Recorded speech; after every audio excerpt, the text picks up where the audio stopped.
Totally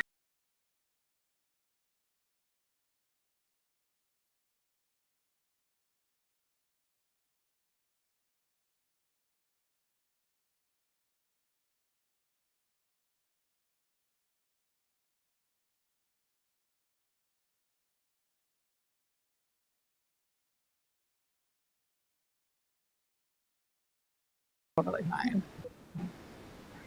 All right. Carlos, are we good to start? Okay, it's a little echoey. Pull this a little away from my mouth. Hi, everyone. Welcome. How many folks have been to Haymarket House before? Yay. If this is your first time, welcome. If you are a repeat visitor, welcome back. And welcome specifically to our event tonight, Silky Shah on Unbuild Walls, Why Immigrant Justice Needs Abolition. So if you're not familiar with Haymarket House, we are a cultural event space and community organizing space. Some of you have organized events with us here. If you haven't and are interested in doing so, please talk to me. Also, if you are not on our Chicago mailing list, there's a giant QR code on the table out front. Please sign up. You'll get updates about all of our in-person programming. There are also some flyers for our upcoming socialism conference, which is here in Chicago, July 4th weekend. Please join us for that as well. And I want to give a huge thanks to our sponsors for tonight's event. Organized Communities Against Deportation. Shout out to OCAD. Woo! Asian Americans Advancing Justice Chicago. Woo! And the Illinois Coalition for Immigrant and Refugee Rights. All folks doing really important work on the ground right now in these very difficult times. And before we begin our program, we always acknowledge that all Haymarket House events take place on occupied lands. This is the traditional lands of the Council of the Three Fires tribes, the Ojibwe, Ottawa, and Potawatomi, who through acts of genocide were forcibly removed from the land they called home. Though many folks from the indigenous communities are still active here, we completely support their struggles for liberation, for reparation, and for justice. We also recognize that settler colonialism is not a thing of the past, but it continues today. And specifically, we want to give all of our solidarity and love to the folks in Gaza who are fighting right now for survival against genocidal war machines led by our own government. And we stand in solidarity with all people fighting for liberation around the world against imperialism. And I just want to close this kind of welcome by saying it's clear we're living in dark times. So many of those we love are being attacked. So many of us are being attacked, and it can be very difficult to know what to do next. I think it's really important for us to come together in spaces like this, both here in person, and there's a bunch of folks watching our live stream right now. So in virtual spaces, we can't gather together in person.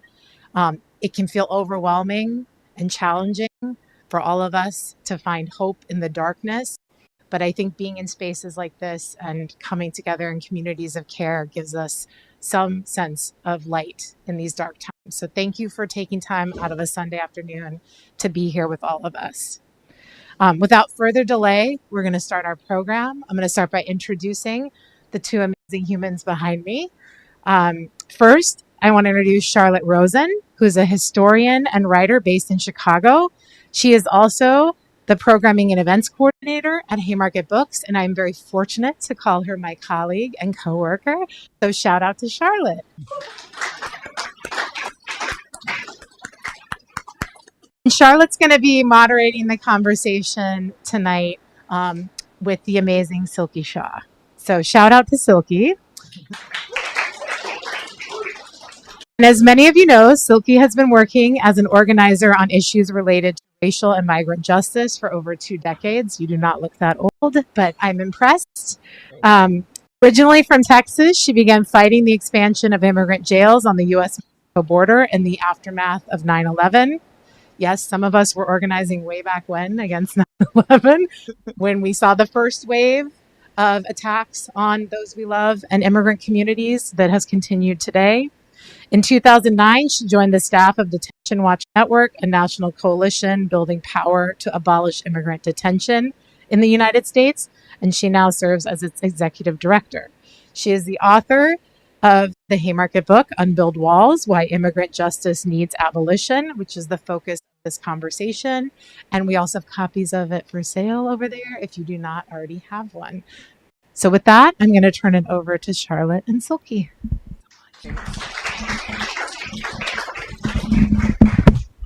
All right. Welcome, everyone. So thank you so much for being here today.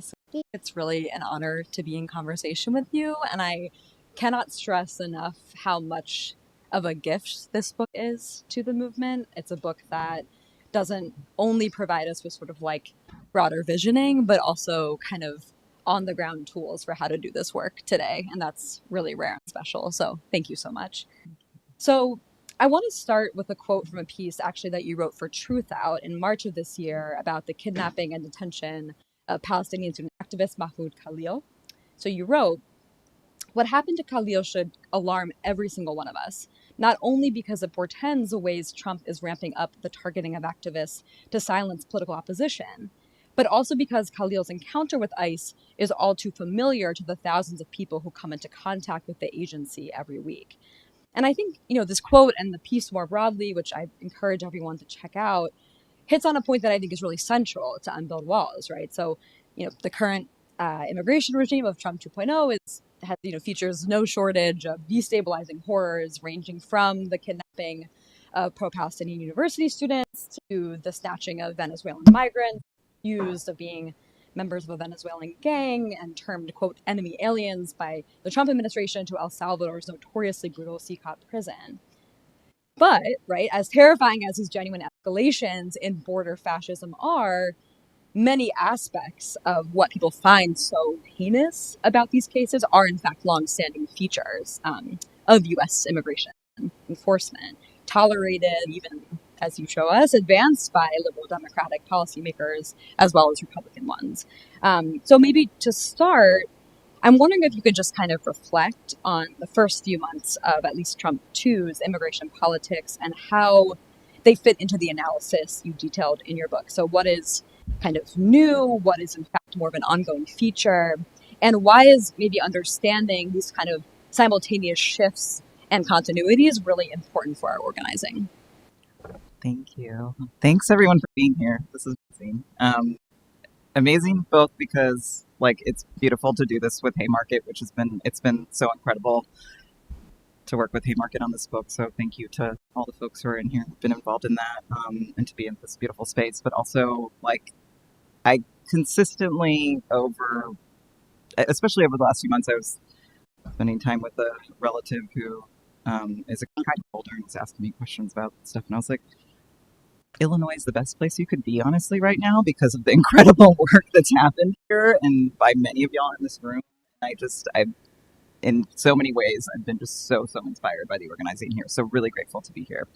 So going to Charlotte's question, I think when Trump came in, we did all this scenario planning, which in hindsight, I'm not sure if we should have spent that much time on it, but I do think that the things we knew were going to happen have happened. There's going to be more detention, more money for detention, more targeting of people and a broadening of targeting of people, and subsequently more people deported, and also subsequently more people dying in detention or dying whenever they're deported. And so that all is stuff we've seen before. It's what we expected. It's what we anticipated.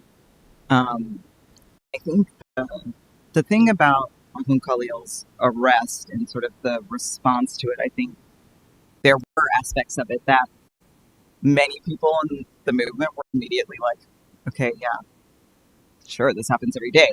The reason why Detention Watch Network started was because of the passage of the 1996 laws, which basically made it so people with green cards could be detained and deported, and because they had some contact with the criminal legal system or had a conviction. And so it was a really response to that. And so him having a green card was actually not something that totally protected him from detention and deportation. And, similarly, I think being snatched from your family outside your home without a warrant, like all those things happen on a daily basis. Pretty normal, actually, unfortunately.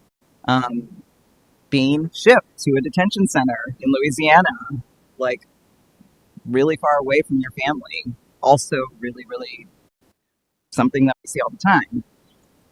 But I think the piece that was different and I think that was like obviously scary was this is somebody being targeted for a thought crime, essentially, for their belief system before because of their political actions. And I think that, like, for me, that was kind of the sort of turning point of, okay, we know detention is going to be this thing that is weaponized and used in all these different ways, but detention and also immigrants generally have become the testing ground for the authoritarianism. And I think that's the difference and the thing that we have to examine more. And I feel like so much of the book is about sort of pushing the immigrant rights movement to think about it as a racial justice struggle. But I think similarly in this moment, really understanding how, activism or, protesting, organizing, all those things, like that sort of state response to it is actually also a part of our work to sort of think about how there is a relationship between our struggles for migrant solidarity, migrant justice, and Palestine solidarity. And so I think that was something that I think was an important push in that moment. I think similarly with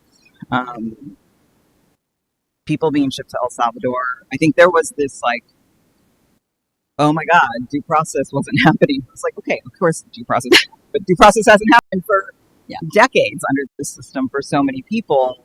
I think nobody, I think there's just, so much attention on Kilmar Abrego Garcia for good reason. But at the same time, like, one, nobody should have been sent there. And two, even if they had due process, they shouldn't have been sent there. And so I think that is also like, what is the argument that we're making? But similarly, I think El Salvador is an extension of what we've been doing for a very long time, which is shipping people to places like Louisiana and Texas and another circuit, like in the sort of, in the Fifth Circuit, where it's like harder for somebody to fight their case, harder for them to get a sort of more friendly judge, like have all these conditions, not being able to see family, not being able to actually meet with your lawyer, all of those things, not getting counsel, all those things are much harder in Louisiana. And here, in some ways, like, okay, we're just going to offshore this thing. But at the same time, I think and I think going to Dana's point about like settler colonialism is real and thriving. I think there is something to be said about the fact that the U.S., I mean, I think this is an important distinction. So the U.S. has the largest immigrant detention system in the world. And I think largely because the U.S. also has the largest prison system in the world, right? Like that is the reason why. Whereas you look at other countries, like especially places like Australia or Israel that actually offshore detention all the time. That's very, very normalized in those places. So it's interesting to think about those shifts that are happening right now where it's like, wow, this seems totally wild. And it is wild. It's like, I mean, the fact that they're saying, okay, we're going to send people to Ukraine, it's just like bananas to think about. But at the same time, just sort of understanding the relationship to other states that are doing similar things. And yeah, I think the scary thing about this moment, and there's so much that's scary about this moment, but I think that for us to sort of examine is that the silencing of opposition and how people are feeling about like their ability to fight back is really changing and a really significant shift from the first Trump administration. And I think that's something that we have to kind of reckon with. Like, obviously, like no social movement in history has been effective without people taking risks. But I think there are real fears right now about the risks being taken. And so that's something to reckon with. But again, I think it does us a disservice to sometimes not to be able to kind of show those through lines. Hey, we've been denying due process for a really long time. Hey, we've been shipping people from their homes to faraway detention centers. People, like all those things actually are just an extension of things that have been happening in the past. Yeah, thank you for that. And I think as you were talking, I was thinking a lot about how, and your book touches on this a little bit too, how like with when Trump is in office, it sort of leads to a surge of outrage that can be an opening, right, for kind of like bringing people in and getting people mad. And, I still remember going to the airport during the Muslim ban moment and like how amazing that, it sort of felt like this really like, rare moment where everyone was out and against this and like ready to really take up a certain analysis. And at the same time, I think that what also can happen in these moments, which we're seeing now with some of the coverage of the kidnappings and sending people to El Salvador, is this sort of emphasis on innocence or emphasis on like lack of due process, or this person didn't do, why was this person snatched? Because they're, just a regular dad or something, right? And again, it's like you understand the impulse to do that, both in getting media attention and also just in sort of making a plea of trying to convince the powers that be to release this person. And at the same time, I think it's a dangerous narrative, perhaps, to sort of like follow along too far, which brings me to my next kind of question or thing to bring up, which is around this kind of good versus bad immigrant sort of paradigm. You talk a lot in the book about specifically Obama's role and kind of, not that he originated that idea, certainly, but that he kind of helped to institutionalize it, I guess, in a new way. And in general, I think the book really does a great job of just making really clear this bipartisan nature, right, of not just expanded immigrant detention, but also kind of like participation in fomenting a kind of racist hysteria of this kind of border crisis, etc. And this is the case despite the fact that Obama did in some ways pursue, right, like comprehensive immigration reform, but alongside, right, being the deporter in chief and expanding the system. So kind of given all of that, I'm wondering if you can kind of share a bit more about what you think the key lessons are from the Obama period, and why you sort of, as you said, sort of a cautionary tale for our movement. So I'm thinking about that a lot, given the sort of innocent stuff coming back in this moment. So, yeah. I think on that point about innocence, it's a really, like, that's something, I feel like this is coming from like a Ruth Wilson Gilmore quote, but like, that's something that abolition teaches you, is that like, if you accept some people are deserving of this, it just opens up the risk for more people to be deserving of this. And that's essentially what we're seeing right now, right? So it's like, with like kids in cages or the family separation moment, there was, and also, this goes back to the response. It was like, let's just get people lawyers. That's going to be, well, yeah, that didn't quite work out. So on Obama, there's so much to say. I feel like writing that chapter was basically like a, processing moment for me of just like, okay, working through my, things that I experienced during that time. But also, like, the great thing about writing is that, like, it makes you have, like, epiphany moments. I think my big epiphany while I was writing that chapter was, like, I was kind of looking at how the two big reforms that they had proposed at the time were being addressed. And so one was they're targeting all these people at work sites and at sensitive locations and all these places that they shouldn't be targeting people. And they're doing these mass raids and they're so disruptive. And they're completely like destroying communities and kids are going into foster care, et cetera, right? So they were like, let's stop doing that and put in this program called Secure Communities, or do more work to tie the immigration enforcement system more closely with the criminal legal system. And that just skyrocketed deportations. Like, well, we're just going to go after the quote unquote bad immigrant, the person who has contact with law enforcement. And then on the flip side, their other reform was looking at the detention system. There have been all these incredible exposés on deaths in detention. It was wild. Like in 2008, I think something like, of the number of deaths that have happened in detention that year, the average age was like 36. A lot of people dying either of suicide or cardiac arrest when they're like in their 30s. It was wild stuff. And so it was really like being exposed in the Washington Post and the New York Times was getting all this attention. And so they were like, well, and they had somebody come in and kind of examine the system, someone, Dora Shriro, and she was like, well, people in detention are there for a civil violation, an administrative process, not a criminal proceeding, or not because they are serving a sentence for a crime, so they should be treated better. And so it was this idea that they, like, the detention system was going to be a nicer place for people to be because they weren't deserving of this, like harsh treatment. And then on the flip side, they were like, there are certain bad immigrants who are undeserved. And it was basically like their whole strategy was working in contradiction to each other. And it was kind of an incredible epiphany moment because I was just like, oh, like they are trying to just play all these different, strategies, but what it just meant was more and more people were being funneled into the system, and then their whole strategy beyond detention. And I think this is the biggest lesson, and the reason why I say it's a cautionary tale is like there was all this mystique around Obama. I don't know if people remember. It was just like a thing. It was like, oh my God, this guy, he's gonna do everything, and even like things he didn't say he was gonna do, everyone thought he was gonna do. But it was just wild because and I had just like started working at Detention Watch Network probably 6 weeks after Obama came. Wow. And I had not had any experience doing federal policy, and it was just like people were just like, things are going to change. This is going to be so much better. But the whole strategy was, okay, the conditions are really bad. Let's talk all about the conditions. Let's make, the national detention standards better. There's this whole ICE NGO working group, and there's all these weird rules around it. I mean, so I'm sure people had heard the name Thomas Homan at this point. He's the quote unquote border czar, even though everything he's doing is like interior enforcement. But anyways, he's the border czar. I would be in meetings with him, and he would like email us. Like I'd be like, "Here, I'm sending you a report about the conditions of this detention center.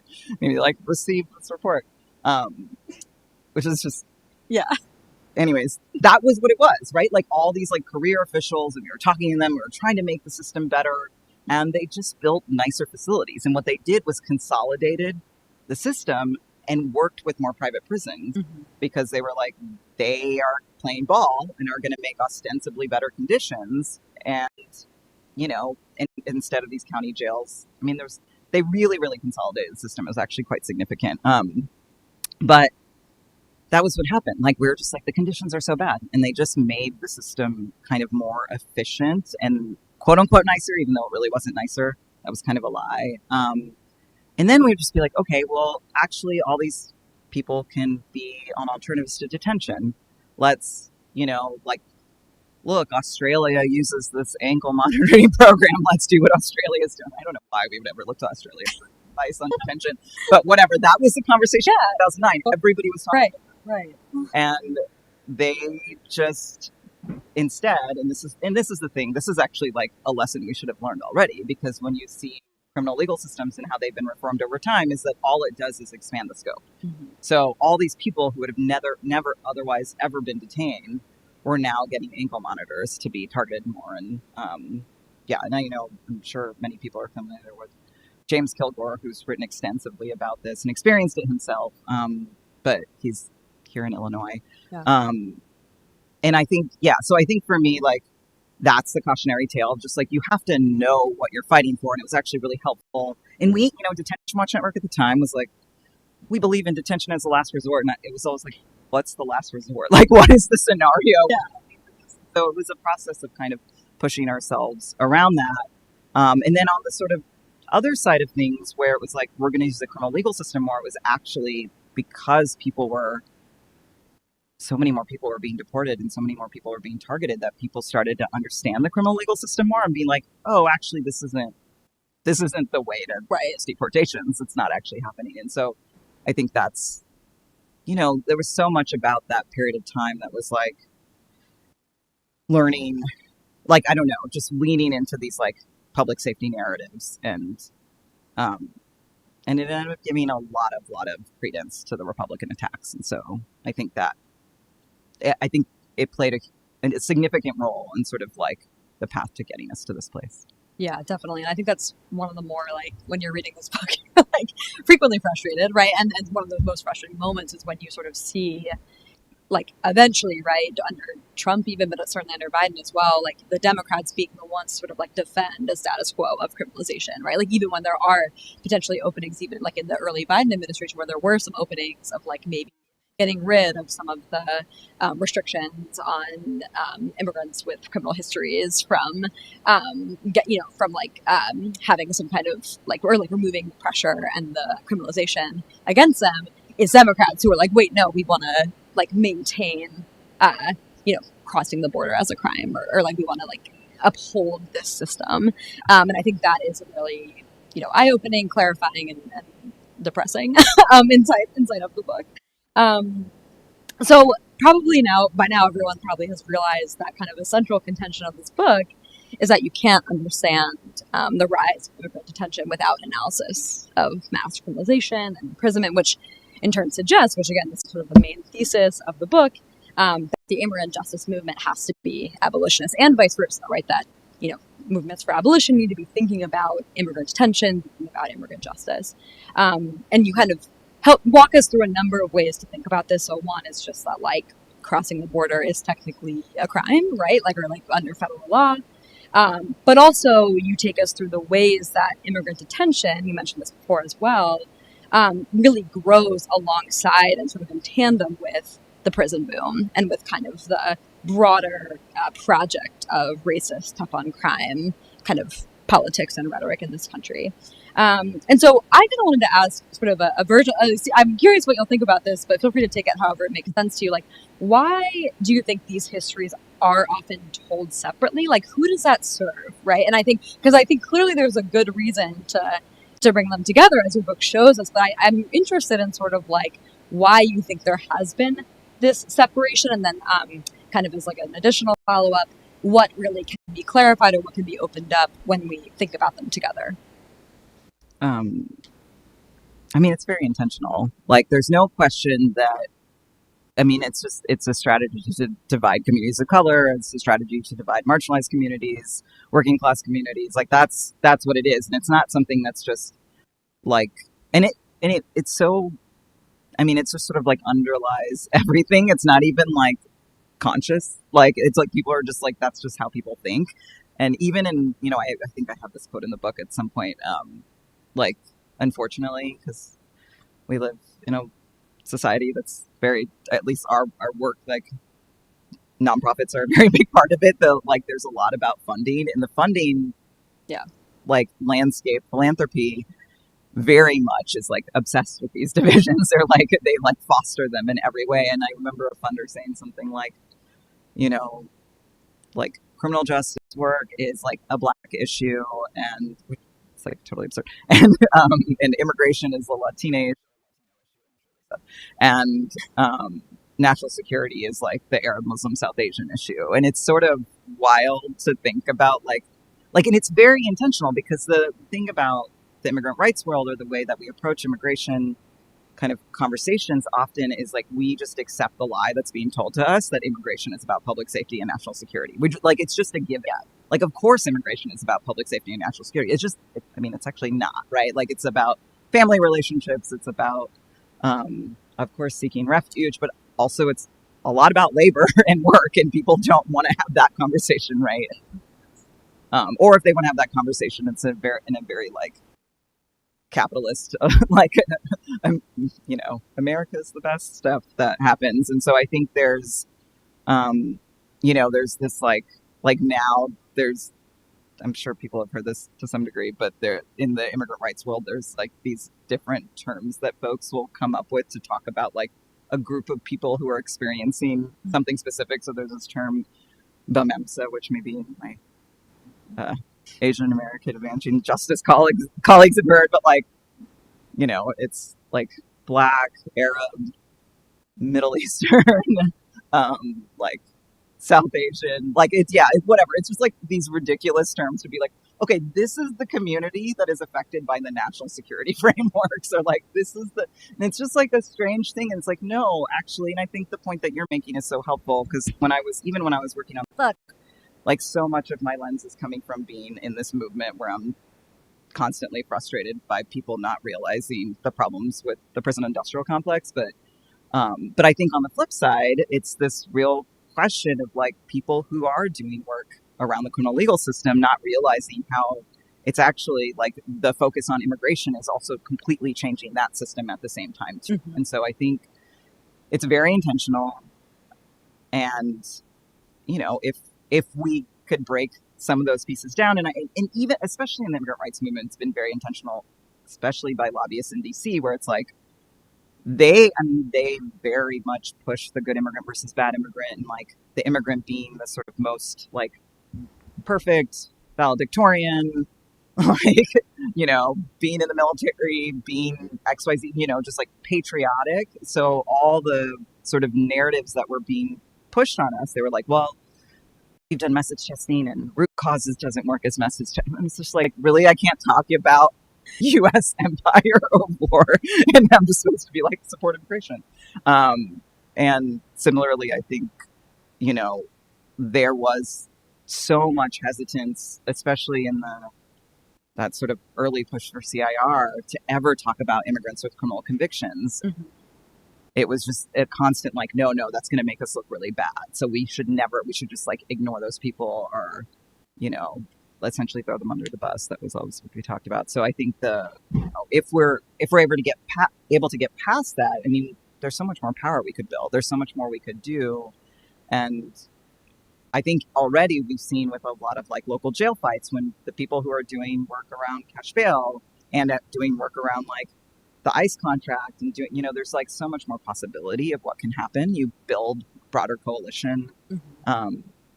And yeah, so I think it's just essential. I think we're hurting ourselves, because the other thing that happens is that we have all these unintended consequences, right, where, okay, this jail's no longer being used because, like this happened at Hudson County, mm-hmm, like Cash in New Jersey, like they won on cash bail, but then there was all these empty beds, and they're like, okay, well, Trump is in office, let's just have more immigrants in this facility, and right, and vice versa. Like this, right, happens everywhere. No, and I think that's totally, and I think it's like, you make the point at the end of the book in the last chapter, kind of thinking about abolitionist lessons more broadly, and one of them is sort of like, what would it look like for the movement, once we do win, let's say, removing immigrants from a detention center, like making sure that they don't then start detaining pre-trial, having like folks who are waiting trial, right? Like, and so like to kind of remember that like the fight doesn't end, or like to actually entwine these two movements, like any kind of detention is what we're against, right? Even if your entry point is immigrant justice, like it doesn't stop there, because it's actually the same forces that are, kidnapping people and putting them in pretrial detention, essentially. So, yeah. But going back a little bit to this question of political economy and kind of labor and the intersection of these systems with capitalism, I think this is one of the strengths of the book. It was certainly one of, I'm probably going to say this in every chapter, but this was one of my favorite chapters. And I think you really demystify, the sort of political economy of immigration, criminalization, and detention. And it's really like quite a complex set of institutions and arrangements that sort of create, as you put it, these perverse incentives to sort of sustain and grow immigrant detention. So, you talk about how like a lot of these immigrant detention infrastructures are bound up in these like public-private contracts, where sometimes it's like the federal government and the local entity and a private contractor, or maybe it's like some services are being contracted out. Like they're all very kind of like bespoke and particular. And then in addition, there's other ways sort of, sometimes there are detention bed quotas or mandates, right, that sort of ensure that that put up a barrier for organizers to actually emptying out an institution, right? If there's these mandates and they're going to keep them filled up, and that means more money for the people that provide the services, right? Like there's an actual incentive to keep people in these institutions. So I wanted to give you some space to sort of elaborate a little bit on these relationships and kind of the importance of, as you put it, like following money, right? Like, so what does the peculiar economy of immigrant detention sort of reveal for us, both in a movement organizing way, but maybe also just about sort of like the nature of racial capitalism in the U.S. Charlotte sent me this like ridiculous list of questions. I was like, okay, I have to actually prepare for this. I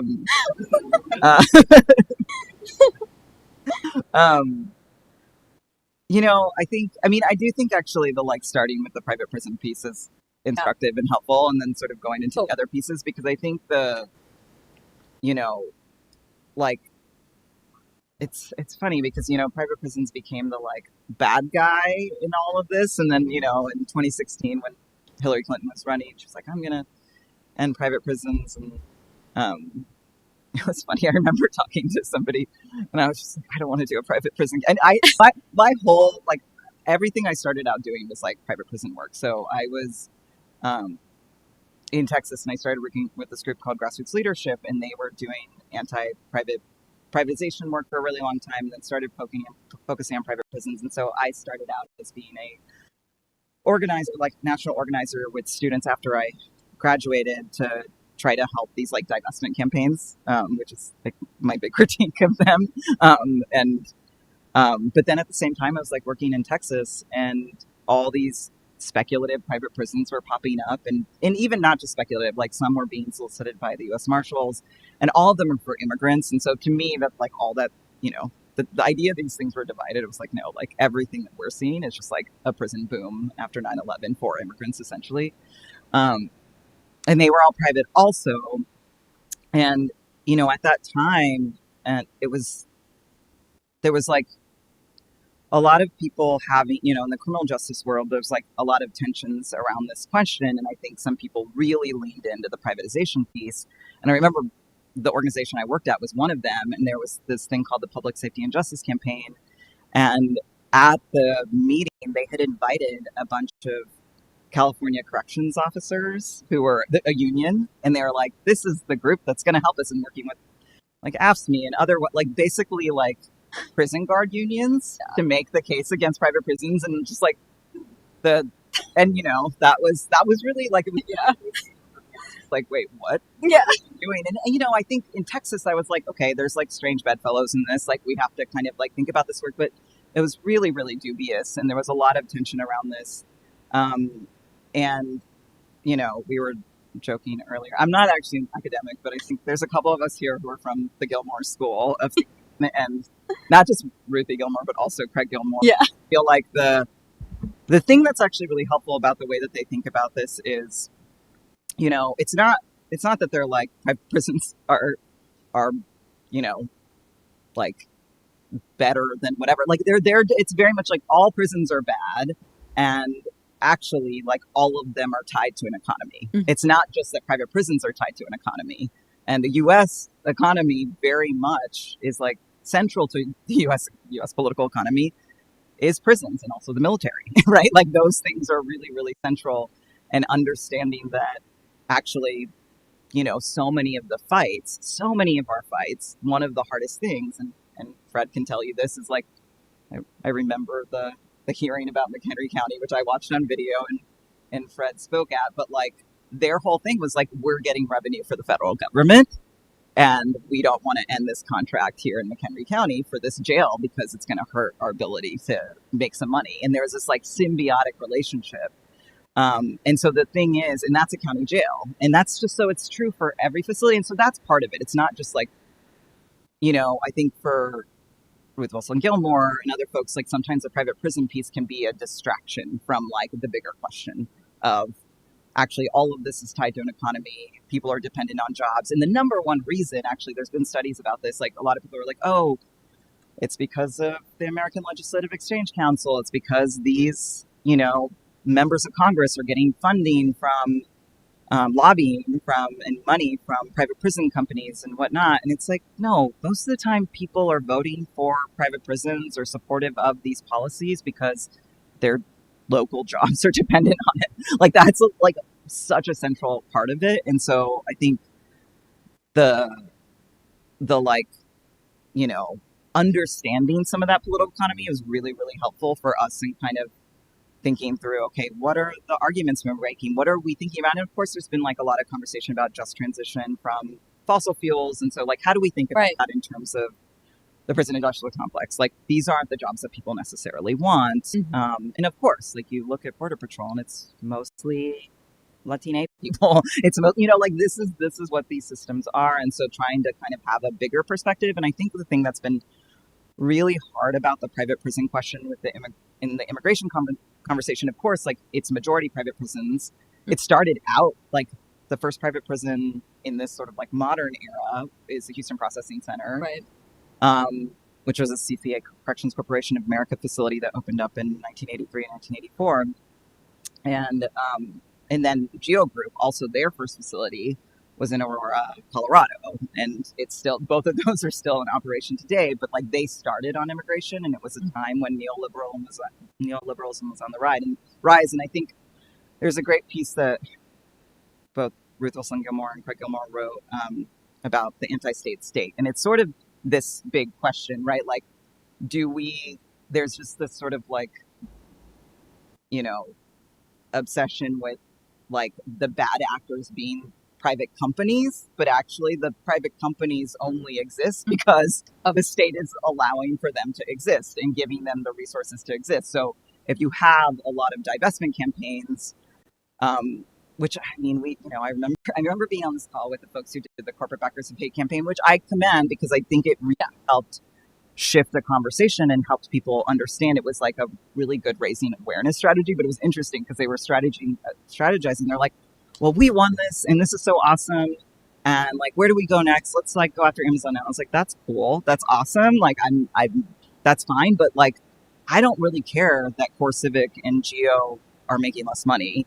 I care that less people, I want less people in detention, and that's not actually happened based on these campaigns. And so what does it mean? And also, like, ultimately, yeah, JP Morgan Chase and Wells Fargo and whoever might divest, but at the same time, if the federal government's willing to work with them, there's always going to be a bank that's willing to work with them. And so trying to kind of really unpack that, and, you know, in so many ways, like in the immigrant rights movement, it's like, well, Geo, I can't tell you how many conversations were like, Geo and CCA are our targets. And like, they're not your targets, they're your opposition. Like, you have to really, really clearly understand who the decision maker is and who has the power to change this. And it's hard because I think because there isn't a lot of education, the private prisons ideally would be considered a little lower hanging fruit. And there's been incredible campaigns, including here in Illinois, to stop the use of private prisons. And I think those have been really important, but it's just so important in our organizing that we understand that that's like a step along the way. Ending private prisons is a step along the way. It's not the thing that's going to get us to where we want to go. Right, because it's like not to say then that having a state-run immigrant detention is a good thing, right? Or to suggest that, like, I think sometimes in the discourse or what abolitionists take issue with is like the way that private detention is framed as like so much worse, and like as if like, and it's actually not right, like that, right, as if like the state or county or federally run institutions are somehow these like places with firm regulation or something, like, or like that is followed and people are taken care of. Like, absolutely not, right? Like, so I think, yeah, county jails are meant for very short-term stays, and right, people will be in them for months or years. Like, that's very, like, that happens all the time. And in the private prison, you know, I remember when they opened up the Carnes facility during Obama. This is one of their like, oh, like, these people are residents. They wear, the prison guards were resident advisors, and they wear khakis, and there's softer pillows and other things. I don't know. It was just like wild, the stuff that they would do. But also, like, you know, then they started holding kids in the facility because it turned into a family detention center, and all these kids were losing weight, and like authority was confused. Like, it was just really, really bad conditions. Yeah, no, absolutely. So kind of building on sort of some references to movements against immigrant detention, I wanted to kind of give some space to the amazing abolitionist victories that you talk about in the book. And truly, like, okay, maybe this is my favorite chapter because I really my favorite chapter. Okay, because I truly, like, I felt myself getting like more energized after each pair. Like, I was like, someone should make a movie about this. Like, I just felt like I was like, there's such a amazing momentum, and it really does make you feel like we can do anything, which is exactly what you want from from a book like this. So anyway, so you talk a lot about these site fights, right, where winning things like detention center closures or the ending of existing ICE detention contracts and moratoriums on new contracts. And again, just to shout out the Midwest organizers, there's a whole section on the Midwest, so everyone should read that. And Illinois in particular threw down really hard. By 2022, I'm quoting you, due to the organizing in Illinois, they had ended immigrant detention across the entire state. So let's give a shout out for that. Like, people, So kind of, again, building on that and drawing from other places as well, if you'd like, what are some of the key lessons of these movement wins? How can they maybe be applied or tweaked under Trump? And I think just to draw out one possible thread, I think what becomes clear is the importance of state and local organizing and how much we can actually do on that level. I think, and this is the case, honestly, with just the broader abolition movement, where I can feel like this is such a big issue. How can we even begin to tackle it, right? Like, you get really caught up in the kind of federal and public narratives, but actually there's a lot we can do, right, to really prevent the growth of this system. So yeah, so just kind of take it away. Yeah. I gotta hold on to that. Like, Yeah. really tough. And it's like, Yeah. okay, I have to remember we did do this. We were able to do this as a movement. I think, I think that's one of the lessons. Like, you know, doing this work, I like never won campaigns for years. Yeah. You just lose, Yeah. lose and lose and lose and lose and lose. And then all of a sudden, there was just this moment where it was like, okay, seems like we can win a little bit. And it was like sort of like, you know, there was some things happening under Obama that was kind of lending itself to that. I mean, the thing about detention is that, like, you know, it was sort of my entry point into this work, working on prisons and detention. But for so many people in the immigrant rights, immigrant justice movement, like, a lot of what they were feeling was just the deportation, the kidnapping of their loved one, that, you know, and they didn't think about the role that detention played. And, you know, I think there was a few moments under Obama, and I think especially the Not More Nor deportation campaign, that really helped kind of illuminate what detention was, because they started blocking deportations and like blocking buses that were leaving detention centers to prevent people from being deported, or and sort of like, you know, people started to feel what it was and see what it was, and that was so important. So I think that's one of the things, like, I'm realizing now. It's just like everyone forgets actually quite quickly, or they just don't know. Like, so much of this moment, and I am so deeply grateful to Haymarket Books, is like, this is a moment for political education in every way. Like, that's what we need to be doing. We need people to really understand these systems. And, you know, I think that was the thing. The Obama years helped us start building those state and local campaigns even that much more effectively because of what was happening. And then by the time Trump came in, like, a lot of that work, a lot of that ground that had been kind of like fostered and grown over time, like, now that was the moment. And I remember, like, in 2017 when California passed a detention bill, and then like, people here in Illinois learned from the things that worked about that bill and the things that didn't work about that bill. Or, you know, I think now there's been 7 states that have passed anti-detention bills, and more than 20 detentions that have detention center contracts that have ended. But yeah, I think the state and local piece is so important. This is a time when there's going to be an absurd amount of building, and the thing that we can all learn from this is that, like, it's so much easier to build these systems than to take them down, because, like, once it's built, like, they're going to find reasons. It's so rare that you have facilities coming out of commission. Like, and there's been, you know, some work, actually Sentencing Project has done some work looking at some of the repurposing of prisons. Like a prison became like a movie theater, one became like a whiskey distillery. And it's like, cool, that's great. That's not going to happen with every prison in the country. So it's sort of like, just be fine with this building not being used anymore. Like, it's actually okay. But I do think, I mean, you know, again, it's this question of, like, what is the economy locally and what are the needs of the community? But at the same time, like, I think blocking, you know, like, I think I texted Fred this the other day. There's, like, potentially military bases that are going to be used in Indiana. And, like, of course, there's a not new, because it's a Bureau of Prisons facility in North Lake in Michigan they're trying to make, like, the big facility in the Midwest, right? That's going to be opening up soon. And so how do we, like, there's existing facilities and those are a little harder, but if they're trying to build new facilities, I think that's a thing we have to do everything we can to stop, which y'all successfully did here for years, which is so incredible. And yeah, I think that, you know, the thing about that moment in 2020 was, you know, it was a conjunctural moment. It was a moment where you had several years of the Trump administration.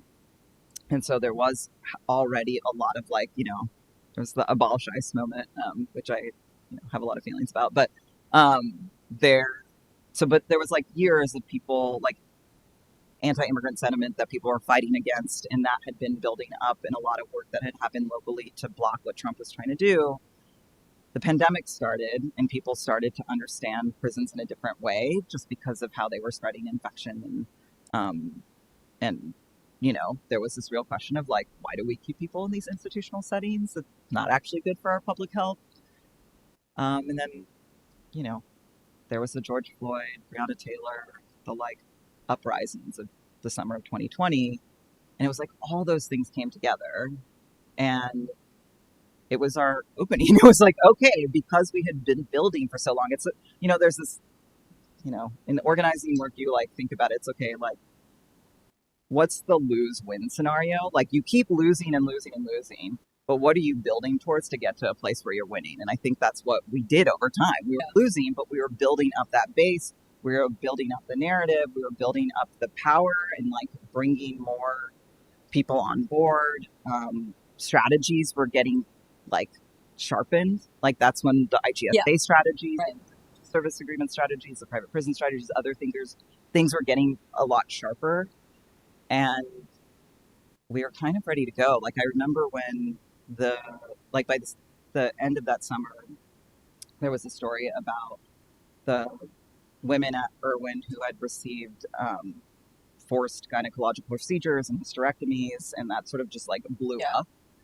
And it was like a moment where we were like, oh, this is happening. Like, how can I get ACLU or like some of these bigger organizations, American Immigration Council, other folks on board to say end detention? And it was a moment because that summer they had spent like hearing defund the police, hearing all these other things. And it was like, okay, we had an opportunity. And that's kind of, it feels really hard to be in that right now. And it feels really, these things happen really fast and unexpectedly. And so I think we just have to build right now and do everything we can to protect as many people as possible, to do those state and local strategies, and also not feel, I think there's an element about the work right now.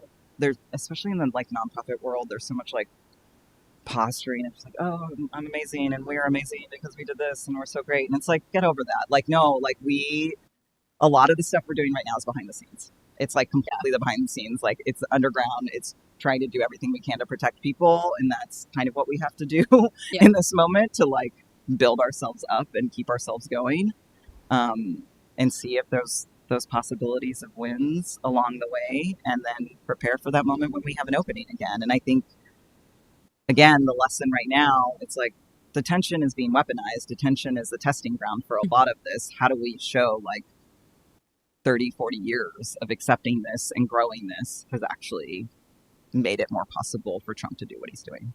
Yeah, no, absolutely. And I think the book is really great too. Like, again, pointing to these, it seems wild in retrospect, but these moments where like, there were like things were penetrating like certain halls of power in ways that you wouldn't expect. Like even like early Biden, again, I don't want to give Biden really any credit for anything, but like where he was like, for a moment, interested in checking ICE's power, right? Like that initial kind of like moment where there was that opening. Of course, I was like very quick. Like it's wild to think about now that like in a lot of those transition like me, right? Like I'm openly abolitionist, openly like shut this stuff down. And they were like, okay, you have some power like, because of the base and because of the work that's happening on the ground, and I can like translate some of that and like, hey, come to this meeting, let's talk about it. What can we do with this? And and like Mayorkas, Alejandro Mayorkas, who's a former DHS secretary, he was like, there's an overuse of detention. Like, that's wild, right? Like, you had elected officials and other people who are actually like questioning the system. That doesn't happen just because they're like thinking about stuff. It happens because of movement. Right. No, exactly. So I think, those moments were just places where it felt like, the work never goes as quickly as we wanted to go, but also to like not, because in this current moment it feels like everything's falling apart, but it's like actually like it wasn't that long ago that we had built something really powerful that was moving things, and we can like keep building that groundwork for, again, when these moments come or these openings come, to really like make something happen. And it's those to me, there's no scenario where we could have made the moves on detention that we did without the rise of Black Lives Matter and that happened. And I think similarly in this moment, it's really thinking about like, how is our work right now on immigration doing the work to go after those sort of like, like, I feel like somebody in this room, Jack, actually wrote this, like, like fascism operates through law enforcement. Yeah. That's how it works. Yeah. And so it's like, how do we actually have that bigger conversation? Yeah. Not just right. like be in the silo of just talking about immigrants or just talking about right. XYZ. No, absolutely. Yeah, we can talk about that for a whole other hour. But but anyway, okay, so just looking at time, I'll close my section now and leave it open to Q&A. So I'll just, whoever raises their hand, I'll call on you and we can go from there. Thank you so much, Charlotte. Yeah, oh my gosh, thank you, Silky. Yeah.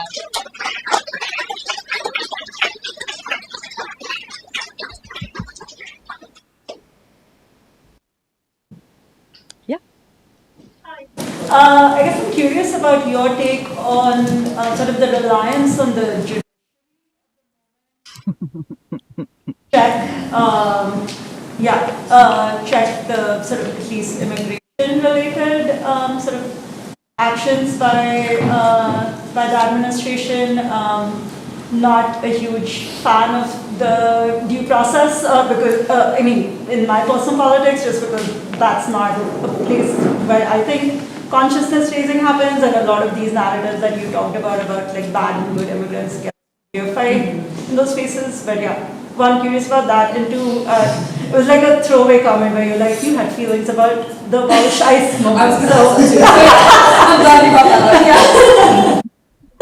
up.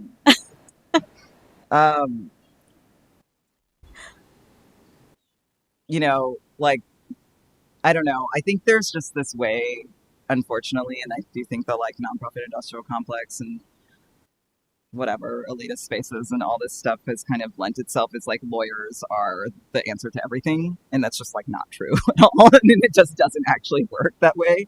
And both in terms of like in the world that like we occupy, it's like, okay, just get people legal service providers, just get some like litigation moving on these things, and not recognizing that actually for the most part the courts have been a very conservative site of work. Like, I think everyone has this particular perception about the civil rights era, but that was a very unique era, and it just actually hasn't worked that way for the most of US history. And so I think that's like one thing to reckon with. And Derica Purnell has this great quote where she's just like, you can't outsource the resistance to lawyers. And that's what we saw. Like, remember,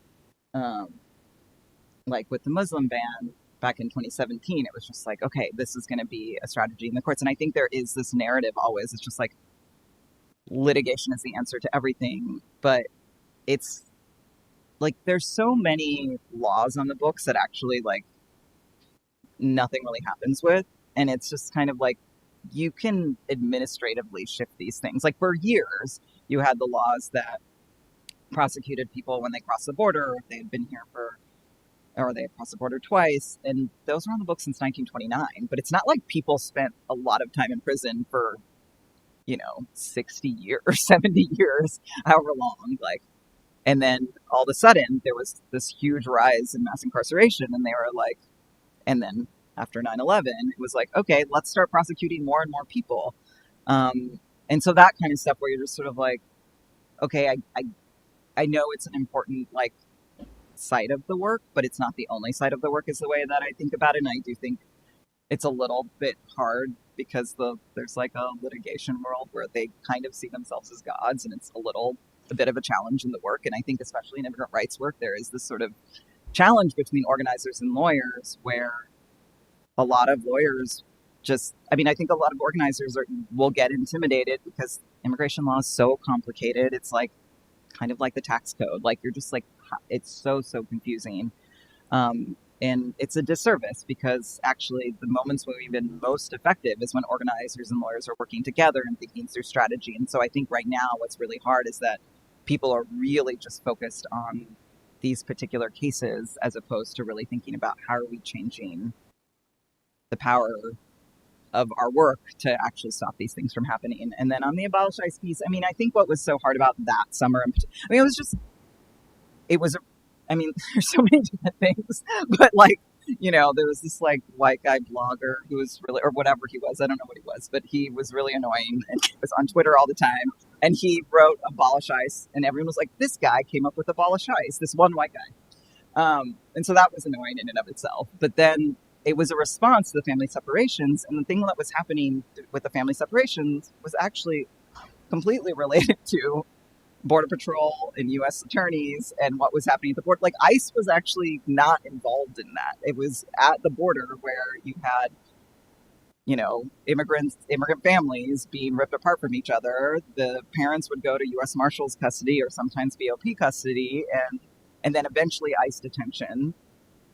And then their kids would be shipped off to like Office of Refugee Resettlement. It's like all these other entities involved. And so I think for me, sometimes this like singular focus on ICE like dismisses that actually a lot of law enforcement and a lot of different entities are involved in what's happening.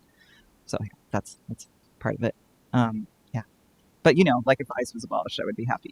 Like Yeah, you're not coming out as against abolishing ICE, right? I'm not against. Right. Yeah, please. Thanks so much for being here with us today, first of all. So much has been happening during the current administration. If you were to write another chapter in the book from the time you published it now, what would be some... Oh, wow. Oh my God. I have to say, like, this book came out a year ago. It's like, I can't believe it's been a year. And it was wild because it was just like, oh, wow. Everything that was happening with Biden and then when Harris came into office, like Harris was actually positioning herself at some points more hardline than Trump to get to like win the election, which obviously didn't work. And so I think it would probably be to some degree some more unpacking. I mean, it's funny because it's not funny at all. It's quite depressing. But obviously, like people are more interested in the book now that Trump has won. And part of me is just like, so much of the book is about how much the Democrats are not great. That's actually a lot of like what I'm writing about.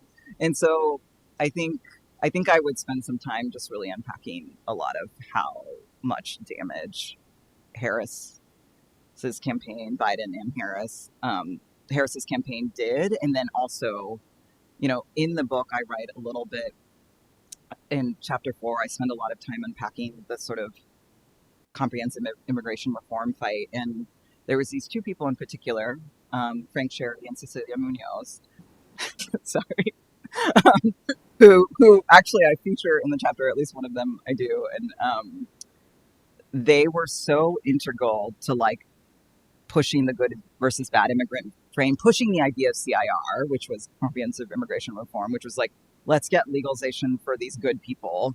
And then let's have more criminalization and more border militarization. They were like the masterminds behind it.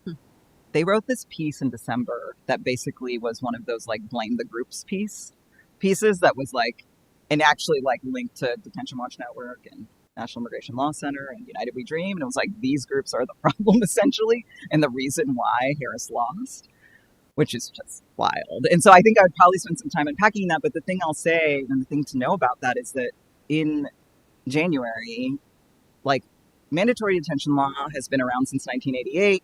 And it's expanded and expanded, and especially in 1996, it expanded. And we saw some of the greatest expansion we'd seen in January when politicians exploited a moral panic around a death of a young woman, a killing of a young woman in Georgia, Lake and Riley. So the Lake and Riley Act passed with support from over 50 Democrats. And some of those staffers were like, well, the Frank and Cecilia piece in The Atlantic that said the groups were the problem was giving them cover to basically support this. And so I think there's a lot to unpack about how much there are instincts in the immigration, I wouldn't even say immigrant rights or immigrant justice, like the immigration advocacy world right now that is really leaning into a sort of center-right strategy that's deeply, deeply concerning. And then I think the other piece I would kind of really dig into is on some of what we talked about, which is like, detention has become the testing ground. Immigrants are the testing subject for what Trump is trying to do right now. And like, how do we think about that? I'd love to have more time to think about that. But yeah, so those are some of the things. But I really do think the damage that election and subsequently the Lake and Riley Act, which expands mandatory detention significantly, is making our work so much harder right now. Yeah, absolutely. I'm not sure if I'm going to be able to articulate this, but I'm going to give it a try. I'm a journalist, so I think a lot about how the way we tell stories are going to affect folks, right? And it seems like one of the biggest differences between watching how Biden operates and Trump operates is the spectacle of the horror. Instead of saying, we're doing this nicely, we're doing this terribly on purpose, we want you to see it. We want to shine a light on it. And I think about that as a journalist because when are you doing their work for them with the spectacle?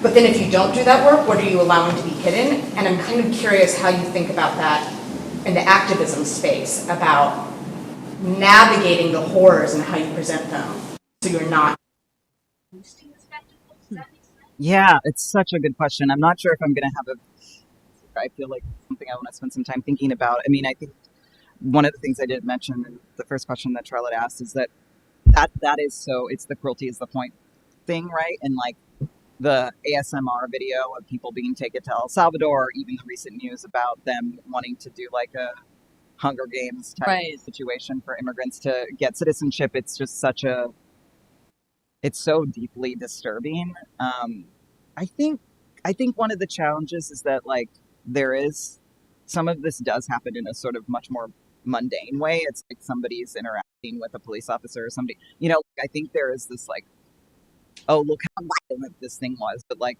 again, so many people are just they're like, oh, I've just finished my prison sentence and now I'm just being taken to a nice detention center. Like, is that, those things kind of get lost in the mix of like, there is actually a lot of violence there and people are shackled and people have horrible experiences. But like, there's this way that once it becomes such an extreme thing, those other things get normalized. And I think that's what's been so hard about what's happening with CICOT in El Salvador, and also like, the use of military bases, or when they made the Guantanamo announcement, or all these other things. I'm like, no, like Tom Homan was at the Sheriff's Association in February, like national meeting, being like, I'm going to reduce detention standards so that any of y'all can use your jails to house immigrants. Like that is all the ways detention, I don't know, we've been trying to figure out how to talk about it. We're like, is it the traditional detention? I don't know. But like all of that is still happening, and all of that we still have to fight. And also all the ways that people have been targeted for years that are not just these like, I don't know. Some of these videos are actually quite horrifying, but I think there is a risk in kind of, saying this particular thing is bad because then the other thing gets normalized. So that's I think something we have to reckon with and try to figure out. And again, I feel like with the Khalil case, like I felt like in the immigrant rights world, because there's a little less like political education about what's happening in Palestine, there was like a resistance to talking about that aspect of it, which I think was not a good instinct, right? And so that people would really lean into like, well, this is what happens to people every day. But it's like, no, there is a different thing happening here that we have to be really scared of. And so just trying to parse those things out and figure out when to kind of like make the case like, yeah, this is just an extension of what's been happening. But also, if we go down this line, it's just going to get so much worse. And so I don't know.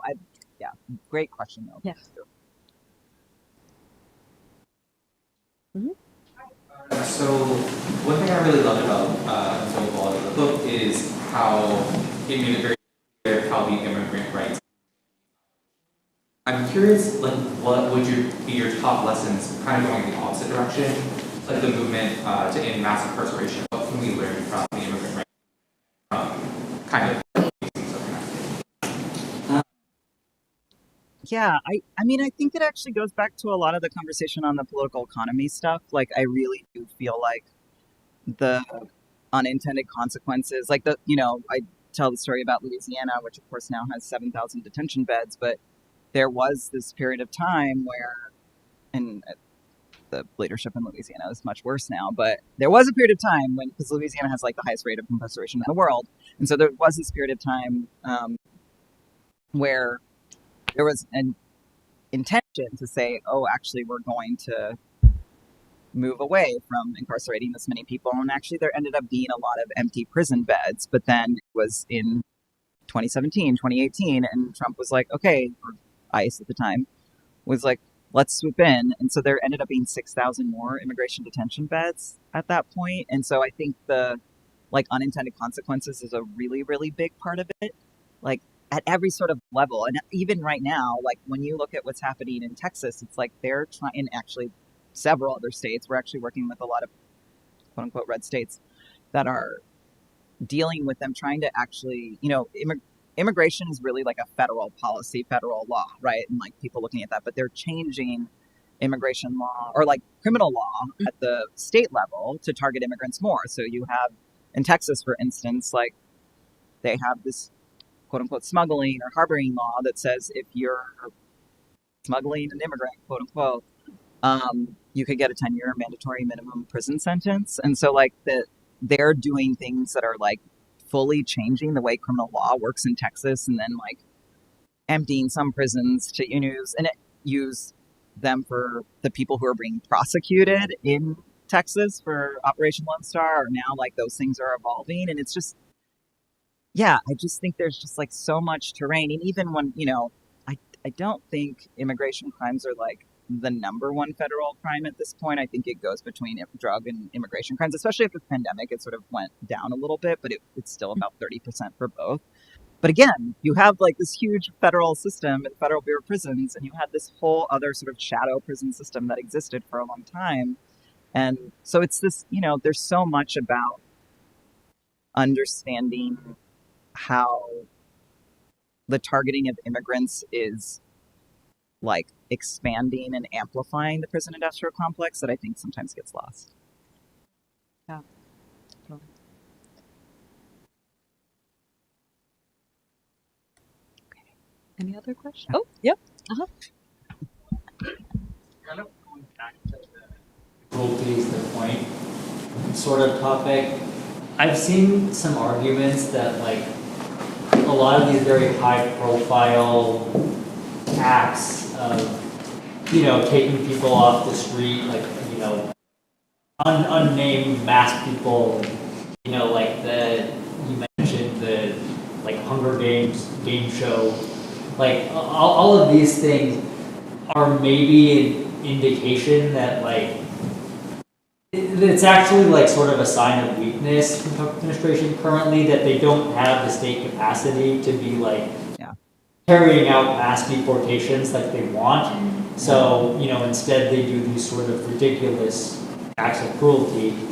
And I'm just curious what you think about that argument, and like if that should be, if you agree with it at all, if that should be like sort of a source of solace or comfort, or just how to think about it. I don't think it's a source of solace or comfort at all. Absolutely. Because like the problem is that what those things do is dehumanize people, and then it makes it easier for them to then make the case for the things that they want to do. And that's the thing we always have to remember, because that's what comprehensive immigration reform did for years. It was like, hey, we accept these immigrants, but at the same time, we're accepting some of these immigrants, and then and we're building up detention, and we're saying these people are deserving of this. So it's dehumanizing a lot of immigrants at the same time, and we're policing them more, and we're having border patrol who act like soldiers going after them more, and that tells everybody that like they are less than human.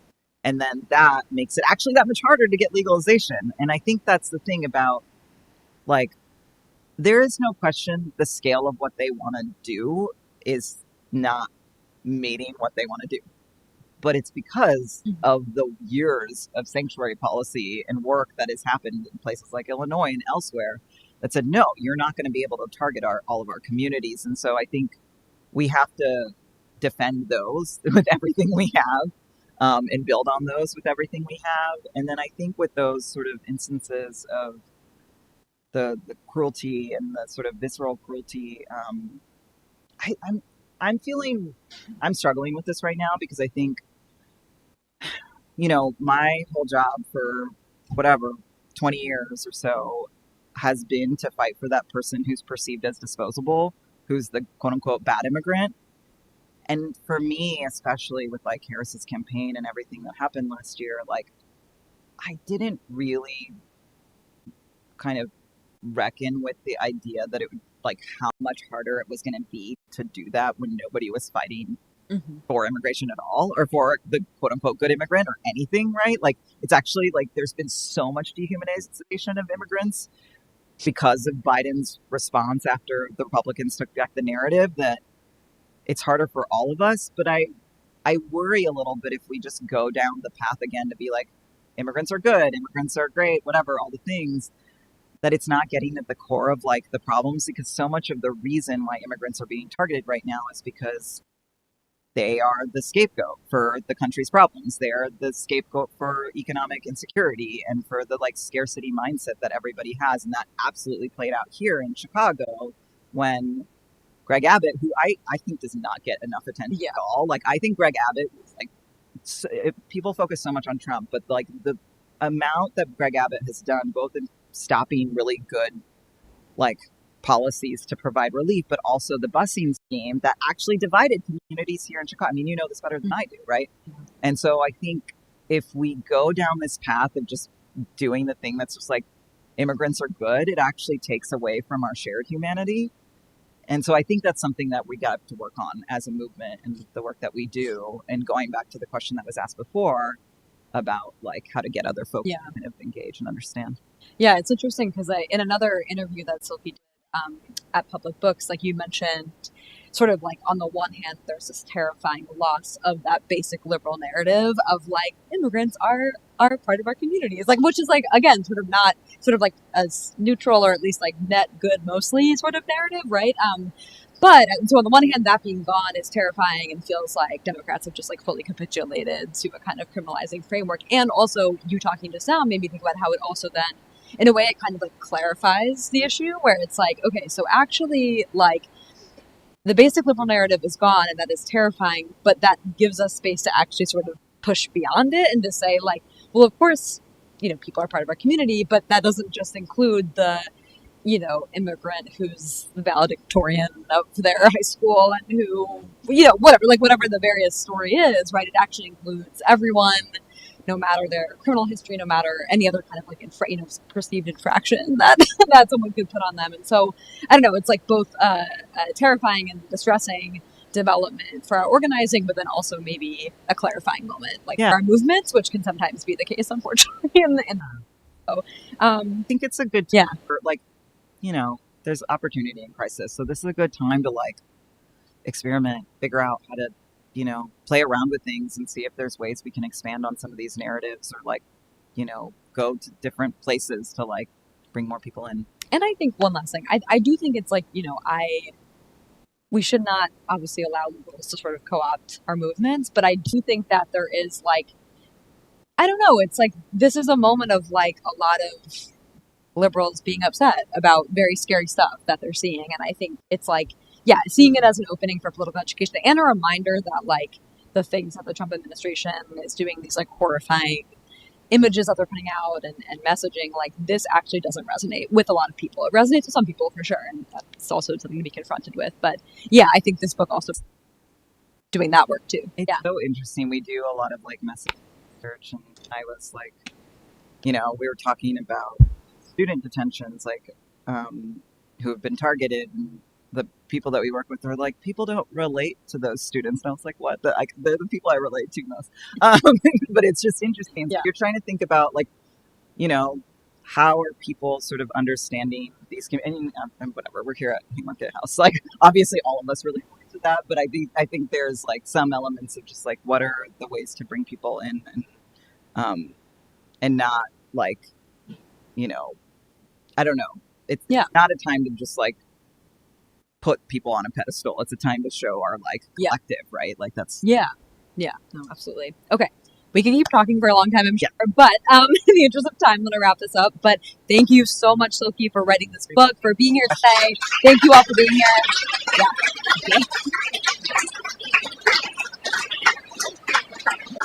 Thank you for the. Oh my God, yeah. Really. So this is so lovely. Oh, great.